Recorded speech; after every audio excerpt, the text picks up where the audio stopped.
Good morning, everybody. Mike Vacchi, Princetontrader.com, here with your Friday market webcast. Okay, so we kind of lingered here. Well, let's backtrack. They rejected these lows, took it all the way back, did the V, dealt with the 41-42 area that we discussed earlier this week on the webcast, made a higher high, took out the all-time highs, and now are stretching to the upside. So it just kind of, they couldn't deal with 24, they couldn't deal with 41-42, and if you were the bears and you keep consistently failing in all of these key areas, you're going to get new all-time highs in your face by the end of the week.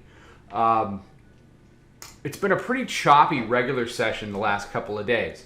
This was Wednesday, a lot of chop, little bleed up, and really it's just one of these slowly drag them on up. They ended up in an ascending triangle yesterday afternoon that finally, broke a little bit to the upside. We were long. I got stopped out, I guess, at 3 in the morning on a move back into the 53 area. It's a move that retested the daily pivot and held. And bears had the opportunity to turn the hourly mid-band, which is in the 59 area, into resistance, but they weren't able to do that. So we've just been kind of chopping around it for the last 4 hours, from 4 till about, it's a little before 8 as I'm doing this. You've got volume weighted average price, hourly mid-band, the 5-minute mid-band, and our proprietary moving average all sitting between 59.5 and 60.75. So you have a very tight bull-bear area this morning. The bulls want to go ahead and convert that area, get up over 64, and basically have Friday, good old-fashioned Friday happy fun time, up over the top of 64. And what you would expect Friday into Monday, unless you get news.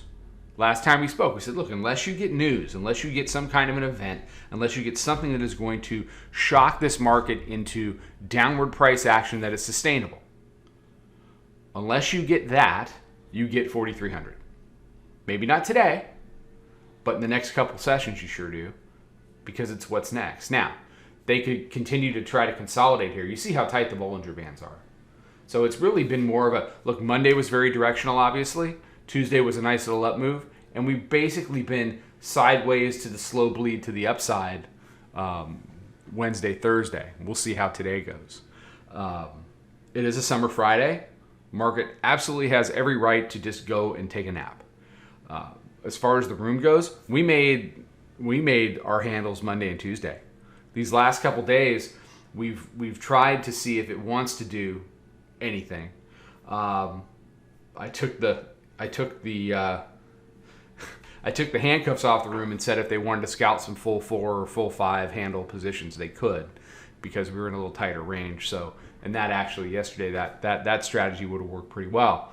But what we've done most of the time is just slap little no trade zones on things and say between, X price and X price, we're not going to touch it. You break out above, you break down below, we'll grab handles there. And we have, which has been fine.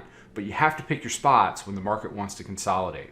You don't want to be trading for the sake of trading and chasing your tail because you're going to get tired. You're going to burn a lot of commission.